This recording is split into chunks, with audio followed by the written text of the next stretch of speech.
چلو چلو نکل کے گھر سے اجتماع چلو، رب سے ملنے سب سے کر کے انقطاع چلو، چلو چلو چلو چلو چلو چلو چلو چلو چلو چلو چلو چلو چلو چلو اجتماع میں چلو۔ بسم اللہ الرحمن الرحیم۔ السلام علیکم ورحمۃ اللہ وبرکاتہ۔ Welcome back to my channel. امید ہے آپ سب بخیریت سے ہوں گے۔ آج کا موضوع ہم لے کر آئے کراچی کے اجتماع کے حوالے سے۔ جیسے کہ آپ جانتے ہیں ہر سال ہمارے کراچی کا اجتماع ہوتا ہے، ایک ہی اجتماع ہوتا ہے، لیکن اس سال اجتماع جو ہے مختلف ہوا۔ کرونا اور SOPs کی وجہ سے دو حصوں میں تقسیم کیا گیا۔ پہلا اجتماع 4 تاریخ کی عصر سے شروع ہوا اور 6 تاریخ کی بعد نماز فجر دعا ہوئی۔ اسی طرح دوسرا حصہ 6 تاریخ کی عصر کو شروع ہوا، یعنی کل گزرا ہوا کل 8 تاریخ کو 10 سوا 10 بجے دعا ہوئی۔ تو وہاں پر ہم نے ولاگ تو نہیں بنایا، لیکن علماء کرام کے جو ہے ہم نے بیانات کو ریکارڈ کیا اور تھوڑا بہت شوٹ کیا۔ تو ہم نے کہا ہم اپنے ناظرین کو اجتماع کے حوالے سے دکھائیں گے، وہاں کے نظارے، وہاں کے بیانات، وہاں کے انوارات وغیرہ۔ تو ویڈیو بہت بڑی لمبی ہو جاتی ہے اگر ہم تمام علماء کے بیانات کو اکٹھا کرتے ہیں، اس لیے ہم نے شارٹ کلپ اٹھائے ہیں تمام علماء کرام کی، جس میں سب سے پہلے مولانا عبید اللہ سے ہم شروع کرتے ہیں، اللہ کی بڑائی بیان کرتے ہیں۔ ویڈیو اگر آپ دیکھ رہے ہیں تو سب سے پہلے اسے سبسکرائب کریں، لائک کریں۔ شروع کرتے ہیں مولانا عبید اللہ صاحب سے۔ مطلب لا مطلوب الا اللہ، لا مقصود الا اللہ، لا معبود الا اللہ، لا محبوب الا اللہ۔ اللہ ہے، کائنات میں کچھ نہ تھا، کون تھا؟ اللہ، اور کچھ نہ رہے گا، کون رہ جائے گا؟ اللہ۔ اول بھی کون؟ اللہ۔ آخر بھی کون؟ اللہ۔ سارے انسان ختم، جنات ختم، فرشتے ختم، جبرائیل، میکائیل، اسرافیل ختم، ملک الموت بھی ختم۔ اللہ فرمائیں گے لمن الملک اليوم، آج کس کی بادشاہت ہے؟ کہاں ہے دنیا کے بادشاہ؟ کہاں دنیا کے متکبر لوگ؟ کوئی ہے ہی نہیں۔ للہ الواحد القہار، بادشاہی کس کی ہے؟ اللہ کی ہے، ہمیشہ سے اسی کی، آج بھی اسی کی، ہمیشہ اسی کی رہنی ہے۔ تبلیغ میں یہ محنت ہو رہی کہ اے دنیا کے انسانوں، کس کو راضی کر لو، کس سے محبت کرو، کس کی طرف دوڑ لگاؤ، کس کے ساتھ دوستی لگاؤ۔ لوگ مالداروں سے دوستیاں لگاتے ہیں، افسروں سے دوستیاں لگاتے ہیں، وزیروں سے دوستیاں لگاتے ہیں۔ نہیں، یہ سب محتاج ہیں، اور سمد کون؟ اللہ۔ سب فقیر ہیں اور غنی کون؟ اللہ۔ سب مخلوق ہیں، خالق کون؟ اللہ۔ سب محکوم ہیں، حاکم کون؟ اللہ۔ سب ضعیف ہیں، قوی کون؟ اللہ۔ سب عاجز ہیں، قادر کون؟ اللہ۔ ہمیں کس کو راضی کرنا ہے؟ ہمیں کس کی طرف دوڑ لگانی؟ ہمیں کس سے محبت کرنی؟ والذین آمنوا اشد حبا للہ، جو ایمان والے ہوتے ہیں انہیں سب سے زیادہ محبت کس سے ہوتی ہے؟ اللہ سے ہوتی ہے۔ ففروا الی اللہ، اے دنیا کے مالداروں دوڑ لگاؤ کس کی طرف؟ اللہ کی طرف۔ اے دنیا کے وزیروں دوڑ لگاؤ کس کی طرف؟ اللہ۔ اے دنیا کے حکمرانوں دوڑ لگاؤ کس کی طرف؟ ہاں، اللہ کی طرف دوڑ لگاؤ۔ جو اللہ چاہیں گے وہ ہوگا، جو لوگ چاہیں گے وہ نہیں ہوگا۔ دو باتیں سب مانتے ہیں، دو باتیں سب مانتے ہیں، تیسری نہیں مان رہے۔ تیسری بھی مان جاؤ بھائی۔ پہلی بات سب مانتے ہیں ہم دنیا میں اپنی مرضی سے نہیں آئے۔ کوئی مرد کوئی عورت اپنا کوئی دخل ہے؟ کوئی گورا کوئی کالا اپنا کوئی دخل ہے؟ کوئی شہر میں کوئی دیہات میں پیدا ہوا اپنا کوئی دخل ہے؟ کوئی آج اور کوئی 100 سال پہلے، کوئی 100 سال بعد اپنا کوئی دخل ہے؟ تو ہر آدمی مانتا ہے کہ دنیا میں آنے میں اپنی کوئی مرضی۔ دوسری بات سب مانتے ہیں دنیا سے جانے میں کوئی اپنی مرضی۔ 20 سال میں مر گیا، کوئی 40 سال، کوئی 50 سال، کوئی 60 سال۔ اپنی شادی ہے خود مر جاتا ہے، بیٹے کی شادی ہے باپ مر جاتا ہے، بیٹی کی شادی ہے ماں مر جاتی ہے۔ آدمی تو نہیں چاہتا میری بیٹی کی شادی ہے میں مر جاؤں۔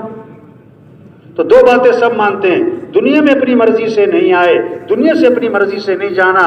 او میرے بھائی اس بات کو بھی مان جا کہ درمیان کی زندگی بھی اپنی مرضی سے نہیں گزارنی۔ درمیان کی زندگی اپنی مرضی سے لوگ کہتے ہیں میری مرضی، تیرا باپ مرا تیری مرضی، تیری ماں مری تیری مرضی، تیرے پیٹ میں درد ہوا تیری مرضی، تیری بیوی بیمار تیری مرضی، تیرا بچہ بیمار تیری مرضی. کیا مرضی؟ کوئی کسی کی مرضی نہیں. مرضی کس کی چلتی ہے؟ اللہ کی. ہاں اچھا، دو باتیں اور لوگ سب مانتے ہیں. تیسری مانو کیا؟ یہ کائنات کا نظام کون چلا رہا ہے؟ ہوائیں کون چلا رہا ہے؟ گرمی کون لا رہا ہے؟ سردی کون لا رہا ہے؟ بارش کون لا رہا ہے؟ دن کون لا رہا ہے؟ رات کون لا رہا ہے؟ کوئی نہیں کہتا کہ حکومتیں ہوائیں چلاتی ہیں، حکومت کو چاہیے کہ ملک سے گرمی ختم کرے. کوئی مطالبہ کرتا ہے؟ ہم حکومت میں آ کر ملک سے سردی کم کر دیں گے، ہم دن بڑے کر دیں گے. بھئی یہ سب مانتے ہیں کہ یہ کس کا نظام ہے؟ سب مانتے ہیں. یہ باہر کا نظام کون چلا رہا ہے؟ اللہ. دوسری بات، سب مانتے ہیں اندر کا نظام کون چلا رہا ہے؟ دل کو کون چلا رہا ہے؟ جگر کون چلا رہا ہے؟ رگیں، ہڈیاں، جوڑ، پٹھے، پتا، پھیپھڑا کون چلا رہا ہے؟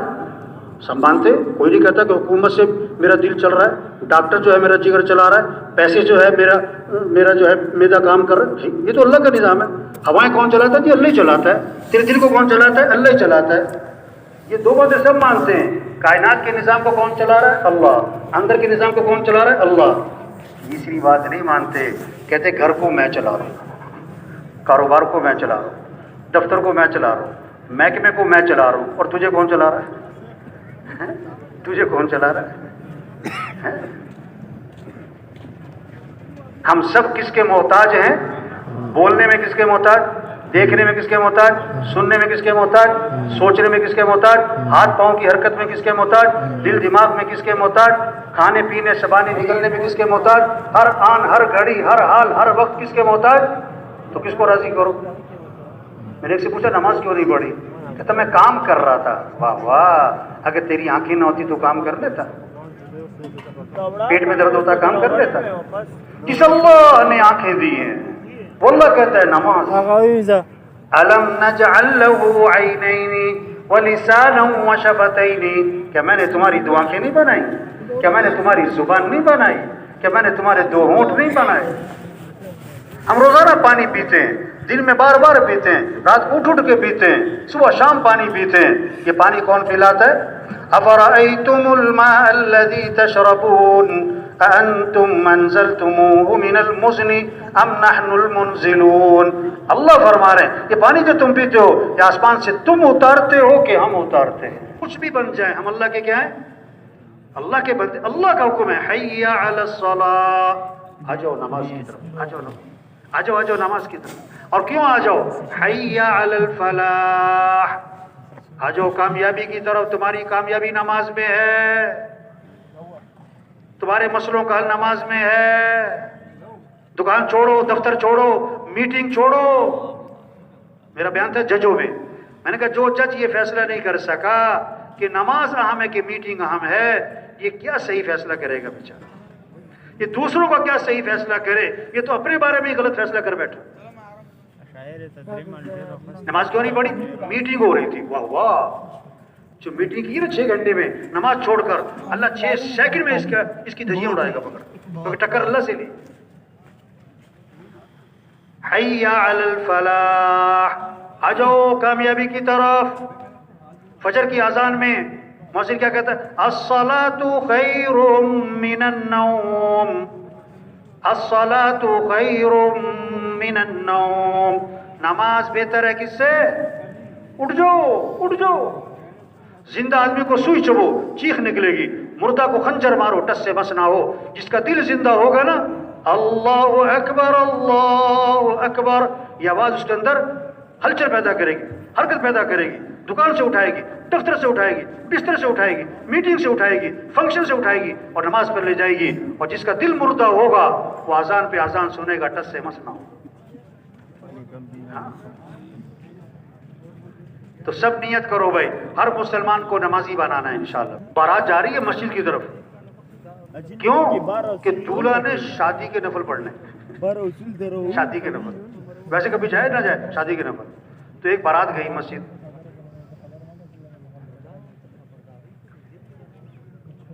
اور گئی بھی بینڈ باجے کے ساتھ، ڈھول ڈھمکے کے ساتھ.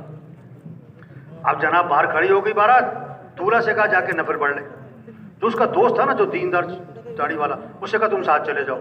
وہ مجھے سنا رہا تھا. کہتا میں ساتھ چلا گیا, میں بیٹھ گیا, میں نے اسے کہا بھائی پڑھ لے تو شادی کے نفل پڑھ لے.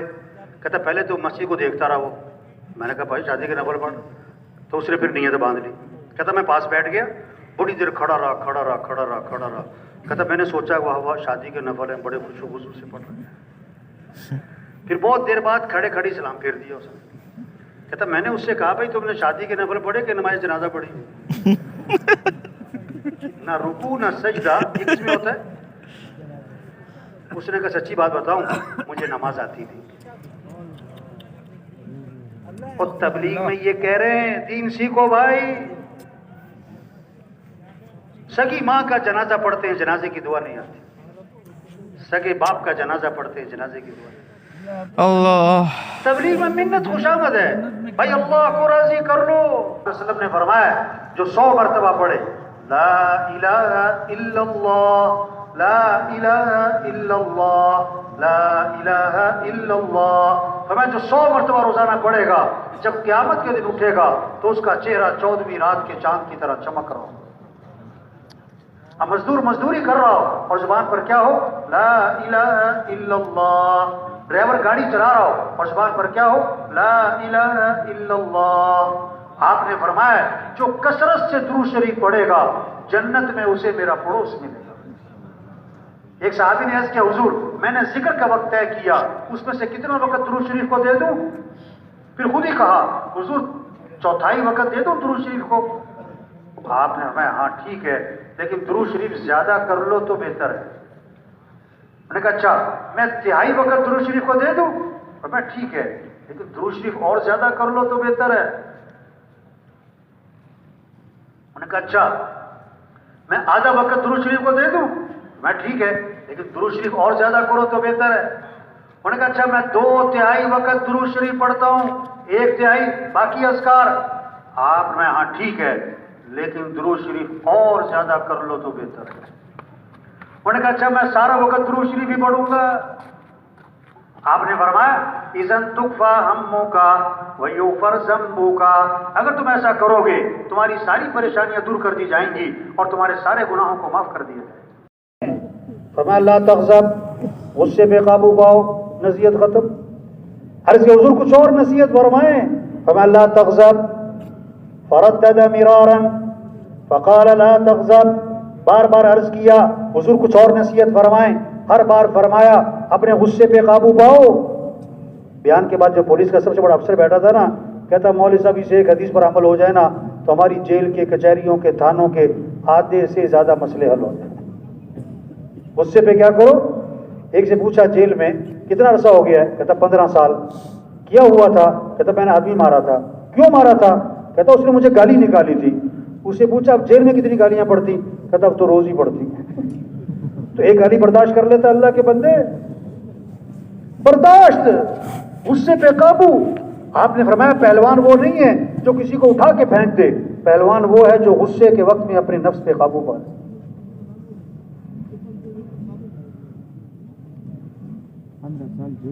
اپنے غصے پہ قابو پائیں.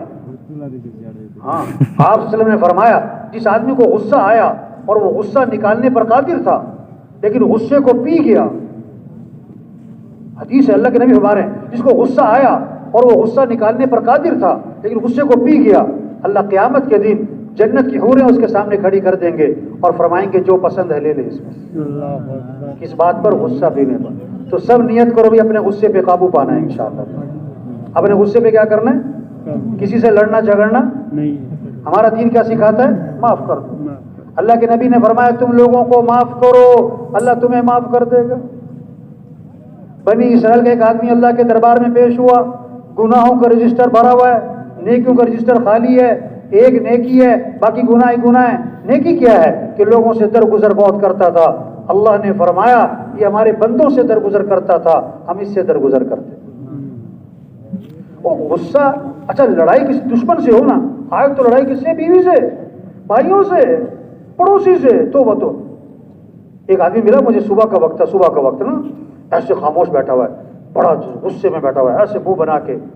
تو میں نے ویسے ہی کہا, مجھے نہیں پتا تھا, میں نے تو ویسے ہی کہہ دیا. میں نے کہا بھائی کیا بات ہے, بیگم سے لڑ کے آئے ہو کیا؟ ایک دم حیران ہو گیا. ہکا بکا سا ہو گیا. کہتا ہے اس نے آپ کو فون تو نہیں کیا؟ وہ واقعی لڑکے آیا تھا. آپ صلی اللہ علیہ وسلم آسمان کی طرف نگاہ اٹھائی, یہ ہاتھ آپ نے ماتھے پہ رکھا اور فرمایا اوفو بڑی سخت چیز نازل ہوئی ہے.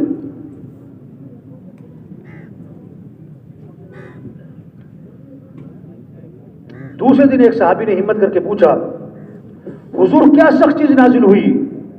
آپ نے فرمایا جبریل علیہ السلام آئے اور مجھے یہ بتلا گئے اگر کوئی آدمی اللہ کے راستے میں جائے اور شہید کر دیا جائے اور پھر زندہ کیا جائے اور پھر شہید کر دیا جائے, اگر اس کے ذمے قرضہ ہے جب تک قرضہ ادا نہیں ہوگا مغفرت نہیں ہوگی اس کی.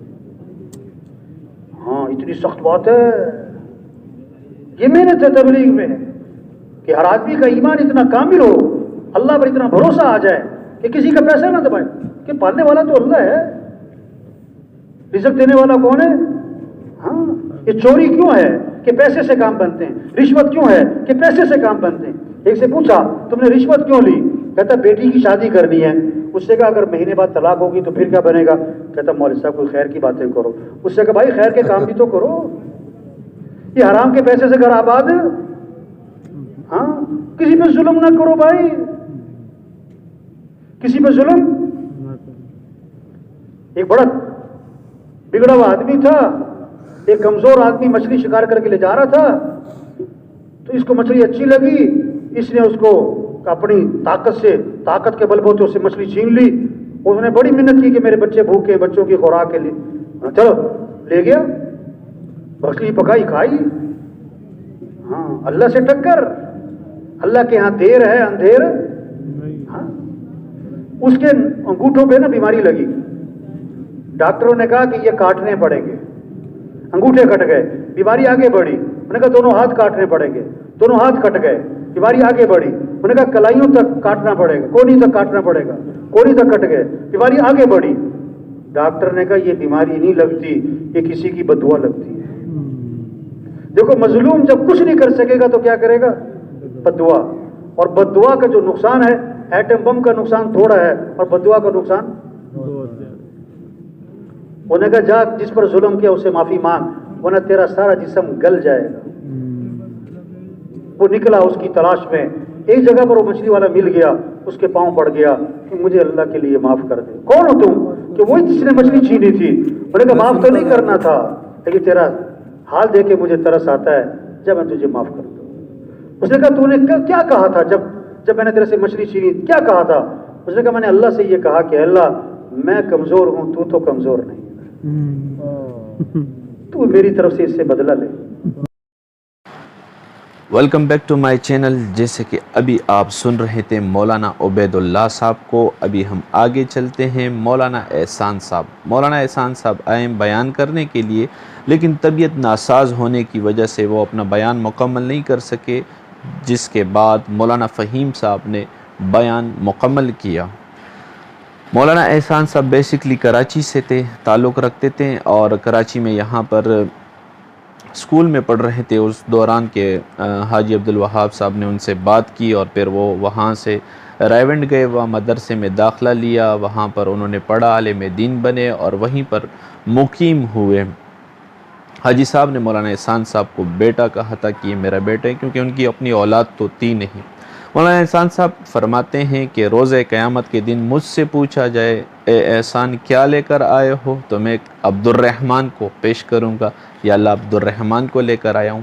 عبد الرحمن, مولانا عبد الرحمن جو ہے جی ٹی ایس پشاور میں کنڈکٹر تھے, اور وہاں پر جو ہے کنڈکٹر مولانا احسان صاحب سفر کر رہے تھے اسی بس میں, تو عبد الرحمن اس بس کے کنڈکٹر تھے. تو ان سے بات کی, انہوں نے 3 دن کے لیے ارادہ کیا, 3 دن لگائے اور اللہ نے ان کی حالت بدل دی, اور جی ٹی ایس کا کنڈکٹر رائیونڈ میں گیا, رائیونڈ میں عالم دین بنا, اور وہاں پر ممبر رسول پر قال رسول اللہ صلی اللہ علیہ وسلم کے نغمے گانے والا بن گیا. پھر اسی دوران جو ہے ابھی تقریباً سال پہلے ان کا انتقال ہو گیا. مولانا عبد الرحمن کے متعلق جو ہے احسان صاحب کیا فرماتے ہیں کہ روز قیامت کے دن میں اس کو آگے کروں گا, یا اللہ میں عبد الرحمن کو لے کر آیا ہوں. بہرحال ان کی دعا فرمائے مولانا احسان صاحب کو اللہ صحت شفا کاملہ عاجلہ مستمرہ نصیب فرمائے. تو چلے جی سنتے ہیں مولانا فہیم صاحب کو کہ وہ مولانا احسان کے متعلق کیا فرماتے ہیں؟ مولانا نے اپنی تمام تکالیف کے باوجود مولانا کے استاد ہیں، مولانا کے شیخ ہیں حضرت زکریا صاحب، مولانا زکریا صاحب، تو اس لیے میں نے یہ ذکر بھی کیا، مولانا اپنی تمام معذوری، تکلیف، بیماری کے باوجود صرف آپ لوگوں کی محبت میں یہاں چلے آئے، آپ لوگوں کی محبت میں یہاں آئے کہ ہمارا یہ مجمع کراچی کا ہر وقت، چونکہ مولانا کا بچپن کراچی میں گزرا اور مولانا نے یہاں سے کراچی سے حاجی عبدالوہاب صاحب نے مولانا کو اٹھایا اسکول سے اور جا کر مدرسے میں داخل کیا، کراچی سے اٹھا کر لے کے گئے، اور حاجی صاحب نے سنایا کہ جب میں اسٹیشن پہ پہنچا اور اس کو میں نے احسان سے کہا تھا کہ تو آ جانا گاڑی اتنے بجے، تو احسان جو ہے وہ پہنچا نہیں، اب میں بار بار دروازے کی طرف دیکھ رہا ہوں، پھر میں نے دل میں کہا جو میرے بچے کو شاید میں اپنی بات سمجھا نہیں سکا، تو جب گاڑی چھوٹنے لگی تو دیکھا احسان دوڑا چلا آ رہا، کانپتے سانس اس کا زور زور سے، تو جب آیا میں نے کہا احسان کہاں رہ گیا تھا، تو احسان صاحب نے کہا کہ جی وہ میں نے سوچا کہ میں مدرسے جا رہا ہوں دین پڑھنے کے لیے، بال میرے انگریزی ہیں اسکول والے، تو یہ بال لے کے میں مدرسے جاؤں، اس لیے میں نائی کے پاس چلا گیا تھا بال کٹوانے کے لیے۔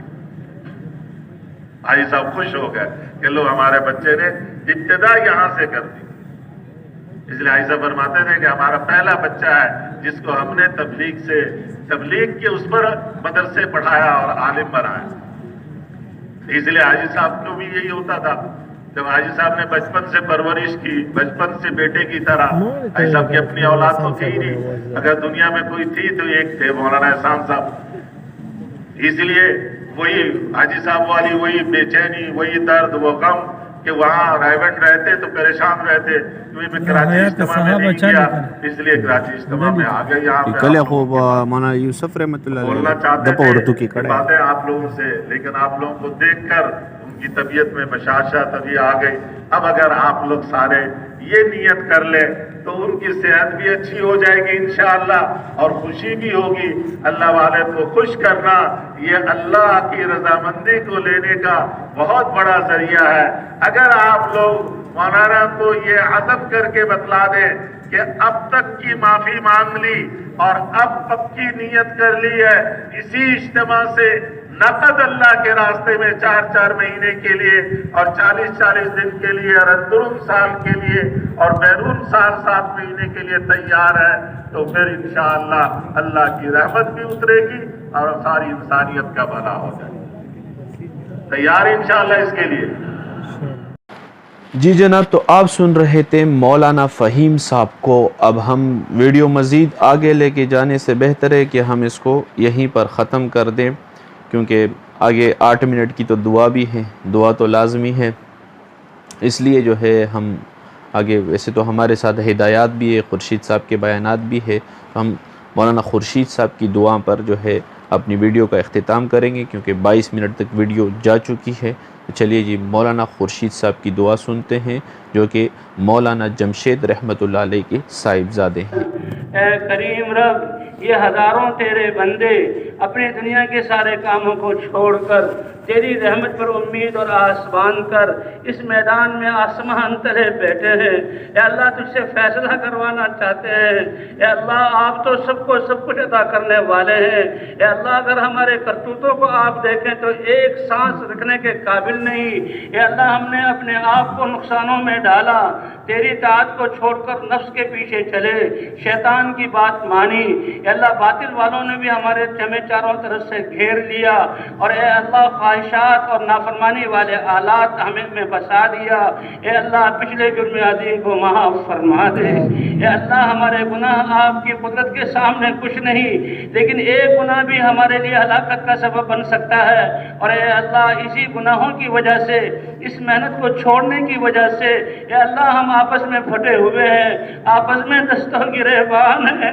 اے اللہ، ایمان والا ہوتے ہوئے بھی امن نصیب نہیں، اے اللہ دلوں میں اطمینان کا نام نہیں، زندگیاں ویران ہیں، دنیا میں بہت دوڑ لگا لی، ہر دروازے سے ہم ٹھکرائے جا چکے، تیرے دروازے کے علاوہ کوئی دروازہ نہیں، اے اللہ اب تیرے دروازے پر آئے ہیں، اے اللہ اگر آج تجھے ٹھکرا دیا تو کون ہماری سننے والا ہے؟ آپ تو ہر ایک کی سنتے ہیں، اے اللہ اتنا بڑا مجمع آپ سے معافی کا خواستگار ہے، اے اللہ ہمارے دلوں کو پاک فرما، ہماری نظروں کو پاک فرما، ہماری زبانوں کو پاک فرما، اے اللہ ہمارے جسموں کو پاک فرما دے، اے اللہ ہم نے مسجدوں کو خالی چھوڑا ہوا ہے، تیرے یہ راستے چلنے والے دین کے لیے چلنے والوں سے محروم ہیں، یہ فضائیں گناہوں سے بھری ہوئی ہیں، ہماری جیبوں میں ہلاک پہنچ چکا ہے، اے اللہ ہم ہلاک ہو رہے ہیں، اے اللہ تیرے علاوہ بچانے والا کوئی نہیں، پوری انسانیت کے لیے ہدایت کی بھیک مانگتے ہیں، تیرے حبیب کی پوری امت کے لیے قبولیت کی بھیک مانگتے ہیں، اے اللہ ہمارے جوان ہم سے چھین لیے گئے، ہمارے بچوں کو اغوا کیا جا رہا ہے، ہمارے گھروں میں ہوتے ہوئے وہ غیروں کے بن رہے ہیں، اے اللہ تیرے علاوہ سنبھالنے والا کوئی نہیں، اے اللہ ڈوبنے والوں کو بچانے والے خدا، اے اللہ بیماروں کو شفا دینے والے اللہ،